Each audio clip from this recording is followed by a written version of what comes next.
Hello. Today, my friends Chelsea and Karina are going to read Jake Makes a World by Sharifa Rhodes Pitts.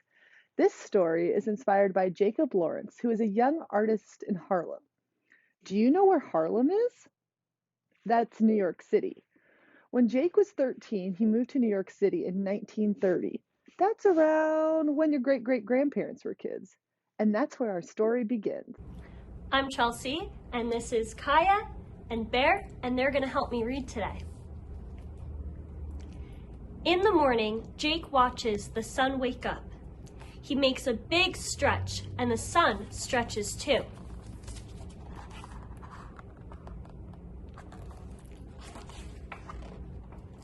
With first light, the dancing dark shadows begin to fade.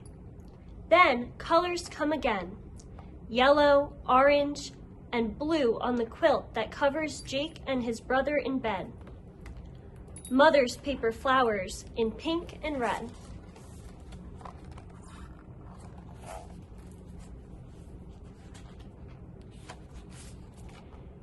His feet sink deep into the thick blue rug. When his toes touch the ground, it's like a sky upside down.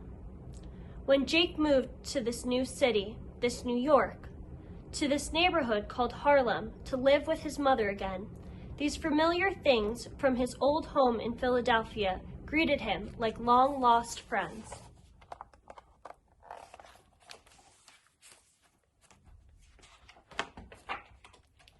Outside Jake's building, men play chess and checkers, balancing the boards on their knees. Do any of you play chess or checkers? I know I like chess.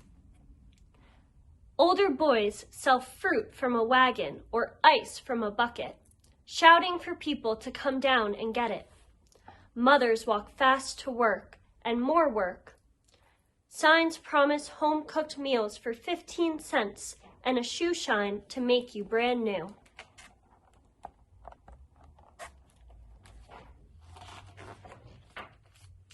A preacher in a hat shouts and sings about God. A newsboy tells the stories of the day from downtown and around the world, but tells them with a tune. At the corner, a short man stands on a stepladder, telling everyone how we will get the freedom we need.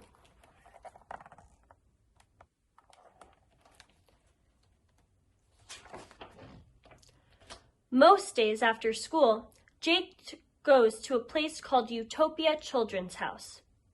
The word utopia means that it is a special place, unlike any other. For Jake it is. Do any of you have a special place? A place that could be your utopia? Great, and next, Karina's going to continue reading. At Utopia House, Jake makes things with his hands. He carves a block of soap into a fish. He sews scraps of leather into a secret pouch. With watercolors, he swirls the shadows that dance on his wall at dawn and the patterns of the rugs in his living room.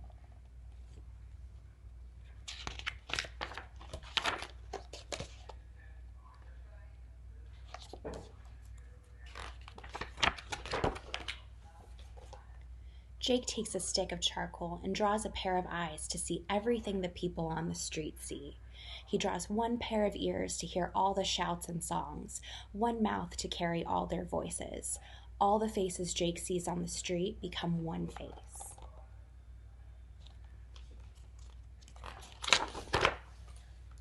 Jake shows this new face to his teacher, who smiles and nods and says, "You should see this, a very old mask from Africa." Jake stares at the mask for a long while, and then he makes his own mask from brown paper bags and glue and paint. When he is done, the mask smiles at him. Next, Jake takes a shoebox, and in the box, he tries to fit the whole street. Inside are cardboard chessmen, tiny boys folded from construction paper, and mothers walking fast to work wearing dresses from magazines. He stacks matchboxes to make buildings and paves the street with sandpaper. Jake has made a world, a small piece of this place called Harlem. It is now his home. Jake's Harlem has all the shouts and songs and noises of the Harlem outside, but here they are not sounds. They are colors, they are shadows dancing, they are rhythms, they are light. The end. Thank you so much for reading with us today. What a cool story. Jake discovered his passion and was able to become a famous artist. Look at all those pretty pictures. Hope you enjoyed the story and maybe someday you'll find something you're super passionate about. Have a great day.